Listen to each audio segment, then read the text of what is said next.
Pernahkah kita kemudian merenungkan tentang sendiri, tentang kesepian, tentang kesunyian? Saudara-saudara tahu bahwa kadang-kadang kita kemudian merenungkan tentang kesunyian itu sendiri. Kemudian kita berkaca pada pencipta kita, Tuhan tentunya. Bahwa ketika kita berkaca kepada Tuhan, maka kemudian ada pertanyaan, saudara-saudara.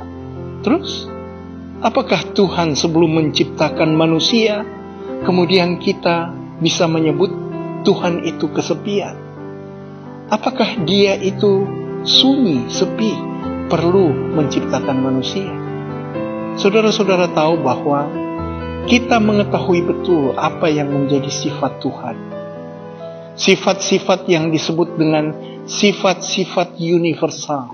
Kita tidak ada seorang pun dari kita yang pernah melihat Tuhan secara langsung. Tetapi kita melihat Dia dari sifat-sifat penciptaannya. Ketika Tuhan menciptakan atmosfer, ketika Tuhan menciptakan terang, kita bisa melihat apa yang dimaksudkan dari penciptaan ini. Ketika kita melihat Dia ingin melindungi bumi kita dari meteor dan sebagainya, ternyata saudara-saudara, muncullah sifat Tuhan, sifat pencipta. Karena Dia ingin melindungi, maka Dia mengasihi dan mencintai. Maka itulah latar belakang kemudian nilai-nilai atau sifat Tuhan itu disebut sebagai nilai-nilai universal.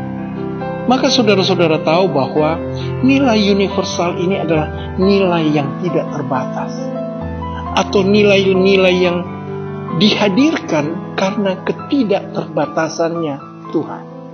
Jadi saudara-saudara, maka ketika kita menyadari ini, bahwa dalam situasi di alam sana, di alam tempat tinggal Tuhan itu, bahwa di sana itu adalah alam yang betul-betul alam yang tidak terbatas, di mana ada sukacita, ada damai, ada kekuatan, ada pengendalian diri, ada cinta, ada kasih di dalam sana.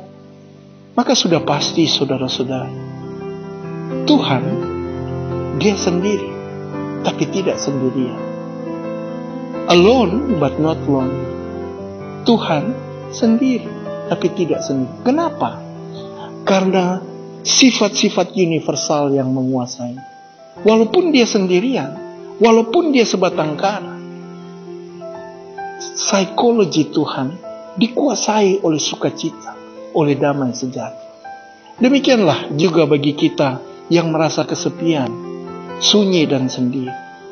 Jika kemudian kita tidak ada atau tidak dekat atau tidak berhubungan dengan nilai universal, maka sudah pasti kita terkungkung dalam kesendirian, kesunyian. Disitulah sifat-sifat individualistik mendera manusia, sehingga kemudian kita merasa bagaikan di neraka. Banyak kejadian bunuh diri, banyak kejadian anak-anak muda mengakhiri kehidupannya karena dia merasa kesunyian, dia merasa sendiri, bergelimang harta. Bahkan ada anak-anak muda yang kemudian terjun dalam dunia narkoba, terjun dalam dunia obat-obat terlarang. Semuanya itu untuk mengatasi kesendirian. Ada hal yang dilupakan, bahwa upaya kita untuk keluar dari kesendirian, upaya kita untuk keluar dari kesepian dan kesunyian, hanya satu, saudara-saudara. Dekatlah dengan nilai-nilai universal yang akan mewarnai pikiran dan perasaan kita. Jika ketika hati kita, pikiran dan perasaan kita dikungkungi oleh kesepian dan kesunyian, berhubunganlah dengan damai sejahtera dan sukacita. Yang semuanya itu hanya kita bisa bangun di dalam doa, yang kemudian akan menghadirkan jiwa yang segar, jiwa yang ekspresinya adalah nilai-nilai universal. Maka kemudian kita akan keluar dari kesepian dan kesunyian. Demikian.